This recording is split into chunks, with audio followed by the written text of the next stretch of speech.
Hey guys. Hey, okay, so glad to be here with you today. We're going to talk about something that I think is so prevalent and so needed to talk about, which is distraction. We are going to talk about how to train your mind to stop being distracted and to really start being able to focus. This is something that we definitely see with our kids. We see this in the younger generation, but it's really prevalent even with us, even with older people. We have trained our minds to be distracted. And what often happens is the first second that we are bored, whether we're sitting on the couch or we're standing in a line or we're at a stoplight, super dangerous, and I do it too, um, we pull out our phone. And the problem is that we are training our minds to be distracted. And it might seem like in the moment, like no big deal, right? I'm bored, so I just am going to do this. But what happens is we're actually losing our ability to concentrate. I noticed this at church. Um, if you guys go to my church, you might know we used to meet for 3 hours, and then that shortened to two. And then with COVID, we still currently have like an hour and a half that we meet with a break in between, and that is a struggle for people. It's a struggle to concentrate for that long. It's a struggle to pay that much attention because church is a good indicator of how good we are at focusing because it's not like some action movie, right? It's not a lot going on and, explosions. It's pretty subtle and it's pretty quiet and it does take a level of focus. And this has been something that's been on my mind as I read recently this book, Deep Work by Cal Newport. And he talks a lot about the need in our society to really be able to focus and to really be able to go deep and to think deeply and to stay with a problem for a while. And it's an ability that most of us are losing. And so he gives a really practical tip that I think is so useful, whether you're doing, deep work, you're writing this thesis paper or whatever kind of things that Cal Newport is doing, or even if you just find yourself more distracted than you want to be.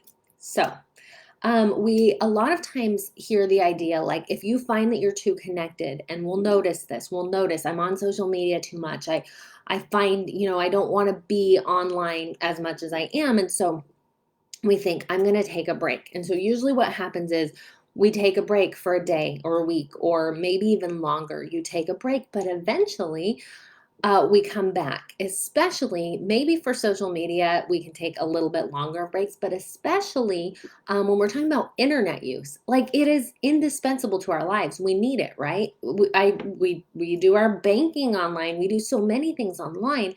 We can't totally cut it out, but we need to find a way to manage it.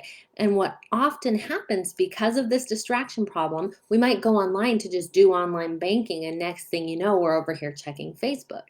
So this distraction is not going anywhere. It's kind of a problem, and we need to learn to train our minds around it. And so this idea from Cal Newport is very simple. This is what you do. Schedule the next time you're going to go online. So you're online right now watching this video. When you complete what you came online to do, and you turn this off and you go on to your next thing, get an actual physical piece of paper and write down the next time that you think it would be reasonable to go online. Maybe that's an hour from now or 2 hours. Maybe it's 15 minutes. Maybe you find, you can check on your iPhone how often you've picked up your phone. Sometimes when I look at that statistic, I'm like, really? I looked at my phone that much?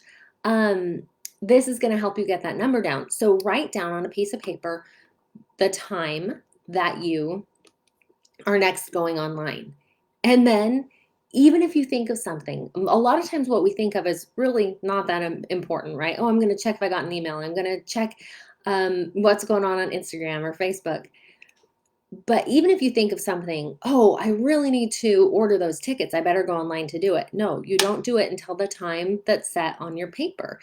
And it's gonna be a little hard at first, but that is the point. The point is you are building that mental muscle, you're training your mind. Your mind is currently trained to quickly, and whenever you think of it, go to your phone, go to your computer, go to the internet, get logged in, connect. And if you want to be less distracted and you want to have more focus and you want a brain that can focus better, this simple trick will help you. Every time you have to pause and you have to wait to go online because of a number that you wrote on a piece of paper, you're getting stronger. Your mind is getting stronger. That mental muscle is getting stronger. And it's going to really help you to learn to resist distraction. It's going to help you to have other opportunities that you may not have even noticed around you because that boredom trigger puts us to our phones so often that we lose some of our potential for creativity. We lose some of our potential for connecting with other humans around us. So, this is a really cool technique. I have not tried it yet. I'm going to be trying it right along with you. Like I said, I just read it and I was like, that is so good and that is so doable. And as moms, it's something we need to do.